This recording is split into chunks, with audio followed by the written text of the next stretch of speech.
Hello friends, welcome to Telugu audio story. మీరు కనుక ఛానల్ని ఫస్ట్ టైం చూస్తున్నట్లయితే ఛానల్ సబ్స్క్రైబ్ చేయండి, లైక్ చేయండి. అలాగే ఈ స్టోరీపై మీ వాల్యుబుల్ ఒపీనియన్ని కమెంట్ రూపంలో తెలియజేయండి. ఇక కథలోకి వెళ్దామా?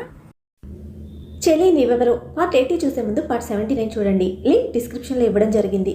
వాడే లోకంగా వాడే సంతోషంగా బతుకుతున్న తనకి ఒకే ఒక లక్ష్యం.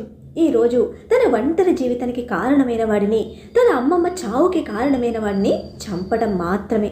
ఇది దాటితే నెక్స్ట్ తన కెరీర్ గురించి, లక్కీ ఫ్యూచర్ గురించి, వాడి హెల్త్ గురించి తప్ప ఇక ఎటువంటి ఆశలు కోరిక లేని జీవితం ఇప్పుడు తనది. డెకరేట్ చేసిన స్ట్రాబెర్రీ కేక్ చక్కగా స్ట్రాబెర్రీ షేప్లో కట్ చేసిన పీస్ ప్లేట్లో పెట్టి మళ్ళీ ఎక్స్ట్రా స్ట్రాబెర్రీస్తో గార్నిష్ చేసి లక్కీ కోసం తీసుకొచ్చింది.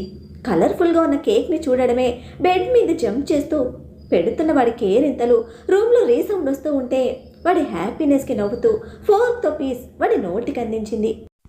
థ్యాంక్ యూ మా అన్నాడు వాడి బుగ్గన కేక్ ఆడిస్తూ. సిట్, కూర్చొని తిను అని ఎగురుతున్న లక్కీని ప్రాపర్గా కూర్చోపెట్టి కేక్ తినిపిస్తూ ఉంటే వికాస్ నుండి ఫోన్ వచ్చింది.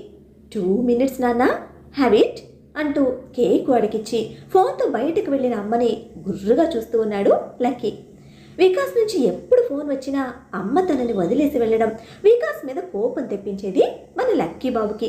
బట్ ఏం చేద్దాం, ఆ చిన్ని ప్రాణానికి తెలియదు వాడికి తెలియని ఎన్నో దారుణాలున్నాయని. వాటి గురించి వాటన్నిటికీ తల్లి తనని దూరంగా పెడుతుందని వాడికి తెలియదు కదా. నువ్వు చాలా హ్యాపీగా ఫీల్ అవుతావు అని ఎక్సైటింగ్గా చెప్తూ ఉంటే దేని గురించో చెప్పు, హ్యాపీనా కదా నేనే చెప్తాను అని కొట్టినట్టే అడిగింది చైత్ర.